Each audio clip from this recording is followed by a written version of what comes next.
Bismillahirrahmanirrahim. Assalamualaikum warahmatullahi wabarakatuh. Bertemu lagi kita untuk meneruskan pembelajaran kita bagi Bahasa Melayu tahun 5. Jadi pada hari ini kita akan mempelajari tajuk Kem Perkemahan Muhibah bersama saya Puan Nur Khairulnisa Abdul Latif. Jadi mari kita teruskan. Baiklah, untuk Kem Perkemahan Muhibah, temanya adalah perpaduan. Unit 10 memupuk perpaduan, tajuk Kem Perkemahan Muhibah, muka surat 78. Jadi, kamu dapat melihat Kem Perkemahan Muhibah ini dalam buku muka surat 78. Okey, dalam buku teks Bahasa Melayu tahun 5 ya. Jadi, boleh lihat di buku tersebut. Baiklah, kita tengok dulu apakah standard kandungan untuk pembelajaran kita pada hari ini. Standard kandungan 3.3 iaitu menghasilkan penulisan. Standard pembelajaran kita pula ialah 3.3.2 iaitu mengedit, memurnikan perenggan dari aspek ejaan, tanda baca, penggunaan imbuhan, penggunaan kata dan struktur ayat. Baiklah, objektif kita pula ialah pada akhir pembelajaran, murid dapat mengedit, memurnikan perenggan dari aspek ejaan, tanda baca, penggunaan imbuhan, penggunaan kata dan struktur ayat. Kriteria kejayaan ialah murid dapat mengedit dan memurnikan sekurang-kurangnya 5 kesalahan penggunaan kata dan struktur ayat.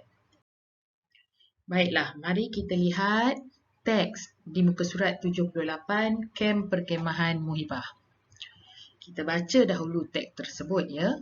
Farisha berkongsi cerita tentang kem perkemahan Muhibah yang telah berlangsung di sekolah kepada anggota keluarganya. Majlis telah dimulakan dengan acara sambutan ketibaan tetangga kehormat. Majlis ini adalah untuk menjalin pautan perpaduan antara murid di sekolah pelbagai aliran. Selain itu, persefahaman dalam kalangan murid dan ibu bapa dipupuk sejak dapat lagi di sekolah. Acara perasmian dimulakan dengan paluan kompang, tabla, dolak dan gendang Cina daripada kelab alunan serumpun. Kemudian, tetamu dan murid-murid kaku menyanyikan lagu patriotik dan beberapa kuntum lagu Muhibah seperti lagu Setia. Selepas itu, tetamu dan ibu bapa untuk beramah mesra dengan peserta melawat ke tapak perkemahan. Mereka teruja apabila melihat murid-murid pelbagai kaum bekerjasama ketika menghias kemah. Penyampaian hadiah kepada badan beruniform sekolah ialah penutup acara majlis itu. Sebelum bersurai, semua murid dan tetamu ke kantin untuk menjamah selera. Mereka makan sambil dihiburkan dengan laungan lagu, sikap mesra dalam mengukuhkan perpaduan kalangan murid dan ibu bapa mereka. Jadi setelah mendengar bacaan teks tadi, saya rasa kamu dapat menilai beberapa ataupun kamu dapat mengenal pasti beberapa kesalahan ya dalam petikan yang telah saya baca tadi. Jadi mari kita lihat apa sebenarnya kesalahan yang ada dalam teks ini ya. Baiklah, kita lihat untuk memurnikan teks ini, kita lihat pada perenggan yang pertama dan kedua. Okey, kalau kita lihat di sini dah ada warna merah tu. Jadi itu adalah kesalahannya. Okey, mari kita lihat ya. Kalau untuk pembelajaran kali ini, kita akan melihat dua jenis kesalahan iaitu kesalahan penggunaan kata dan kesalahan struktur ayat. Jadi kita akan lihat satu persatu ya, yang mana kesalahan penggunaan kata dan yang mana kesalahan struktur ayat. Baiklah, yang pertama tetangga. Kita lihat tetangga. Majlis dimulakan dengan acara sambutan ketibaan tetangga kehormat. Bukan perkataan yang sesuai di situ ya. Sepatutnya ialah tetamu kehormat. Jadi itu kesalahan penggunaan perkataan. Okey, seterusnya yang kedua pautan. Majlis untuk menjalin pautan perpaduan. Okey, apa sebenarnya di sini ya? Menjalin jalinan perpaduan antara murid di sekolah pelbagai aliran. Seterusnya kalau kita lihat struktur ayat salah di sini ya. Selain itu, persefahaman dalam kalangan murid dan ibu bapa dipupuk sejak dapat lagi di sekolah. Kalau kita dengar pun ayat ni, kita tahu sebenarnya ayat ni ada kesalahannya. Jadi mari kita lihat apa sebenarnya kesalahan strukturnya ya. Okey, selain itu, persefahaman dalam kalangan murid dan ibu bapa dapat dipupuk sejak di sekolah lagi. Jadi itu adalah ayat struktur ayat yang betul. Jadi kalau kita tengok, kita tahulah ada kesalahan, cuma kita perlu tahu juga cara untuk kita membetulkan ayat tersebut. Baiklah, seterusnya kita lihat pula perenggan yang kedua ni. Okey, acara perasmian dimulakan dengan paluan kompang, tabla, dolak dan gendang Cina daripada kelab alunan serupun. Okey, kalau kita tengok ayat ni tidak ada kesalahan ya. Kemudian tetamu dan murid-murid kaku menyanyikan lagu patriotik dan beberapa kuntum lagu muhibah seperti lagu setia. Nampaknya ada beberapa kesalahan di situ ya. Seharusnya kamu boleh kenal pasti apa kesalahan yang terdapat dalam ayat yang kedua tu ya. Selepas itu, tetamu dan ibu bapa untuk beramah mesra dengan peserta melawat ke tapak perkemahan. Kalau di sini pun kita lihat sebenarnya ada kesalahan. Mereka teruja apabila melihat murid-murid pelbagai kaum bekerjasama ketika menghias kemah. Jadi mari kita lihat apakah kesalahan penggunaan kata ataupun kesalahan struktur ayat yang terdapat dalam perenggan ini ya. Okey, yang pertama. Tetamu dan murid-murid kaku menyanyikan lagu patriotik. Adakah betul kaku menyanyikan lagu patriotik? Seharusnya apa perkataan yang sesuai? Okey, murid-murid tegak Kemudian tetamu dan murid-murid tegak menyanyikan lagu patriotik.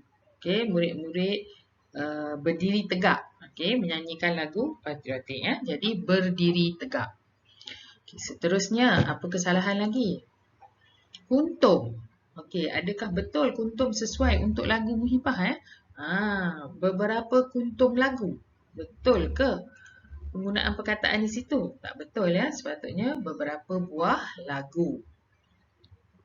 Jadi kita tengok pula seterusnya ialah kesalahan struktur ayat. Selepas itu tetamu dan ibu bapa untuk beramah mesra dengan peserta melawat ke tapak perkemahan. Di sini pun kita tahu ayat ni susunannya salah ya.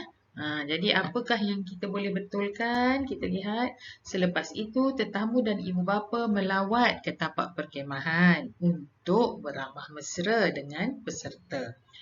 Jadi kalau kita tengok ayat dia dah terbalik-terbalik susunan tu. Jadi kita boleh betulkan susunannya ya.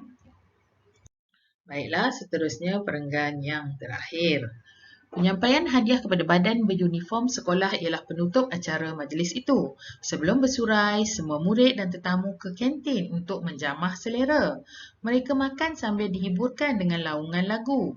Sikap mesra dalam mengukuhkan perpaduan kalangan murid dan ibu bapa mereka. Di sini pun kalau kita baca pun kita tahu ada kesalahan penggunaan kata dan juga kesalahan struktur ayat. Jadi mari kita lihat apakah kesalahan penggunaan kata ataupun struktur ayat yang terdapat dalam petikan ini ataupun dalam perenggan ini ya. Baiklah, yang pertama, semua murid dan tetamu ke kantin untuk menjamah selera. Betul ke menjamah selera ya? Biasa, ini sepatutnya perkataan yang kamu tahu sebab kamu biasa guna ya. Menjamu. Jadi di sini ialah menjamu selera. Kemudian seterusnya, mereka makan sambil dihiburkan dengan laungan lagu. Adakah betul penggunaan laungan lagu di situ? Jadi sebenarnya apa ya? Kalau untuk lagu apa benda? Dendangan lagu.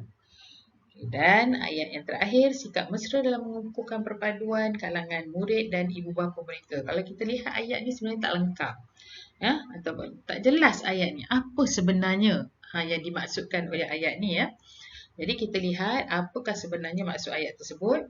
Okey, sikap mesra dalam kalangan murid dan ibu bapa mengukuhkan perpaduan. Okey, jadi sebenarnya nak cakaplah sikap mesra dalam kalangan murid dan ibu bapa itu dapat mengukuhkan perpaduan. Itu maksud ayat tersebut. Jadi di sini kamu dapat lihat ya, apabila ada kesalahan perkataan ataupun kesalahan struktur ayat, maksud ayat tu mungkin menjadi tidak lengkap ataupun ayat menjadi tidak lengkap ataupun ayat tu tidak bermakna sama sekali. Jadi pastikan selepas ini bila kamu menulis karangan, pastikan kamu kena pastikan ayat yang kamu tulis itu betul susunannya, betul penggunaan perkataannya. Jadi jangan, kadang-kadang kita ni suka je nak tulis je, ikut je perkataan apa yang kita nak tulis. Tak bolehlah macam tu ya. Jadi pastikan bila kita dah tulis tu, cuba kita baca semula ayat tu. Mungkin bila kita baca semula baru kita dapat kenal pasti, oh rupanya ayat yang kita buat ni ada kesalahannya. Jadi baiklah, setakat ini ya yang pelajaran kita pada hari ini. Jadi apa yang saya nak kamu buat latihan, nak mengukuhkan balik ya apa yang telah kita pelajari tadi. Jadi saya minta salin semula karangan kem perkemahan Muhibah yang telah diedit dan dimurnikan. Maksudnya kamu salin semula dengan perkataan dan juga struktur ayat yang telah dibetulkan tadilah. Salin semula betul lah, jadi karangan tu biar karangan yang lengkap dan betul ya. Boleh buat dalam buku penulisan 1. Jadi, saya rasa setakat ini dahulu kelas untuk hari ini. Sekian, terima kasih. InsyaAllah semoga kita dapat berjumpa lagi. Jadi, saya akhiri pembelajaran kita pada hari ini dengan lafaz Assalamualaikum warahmatullahi wabarakatuh.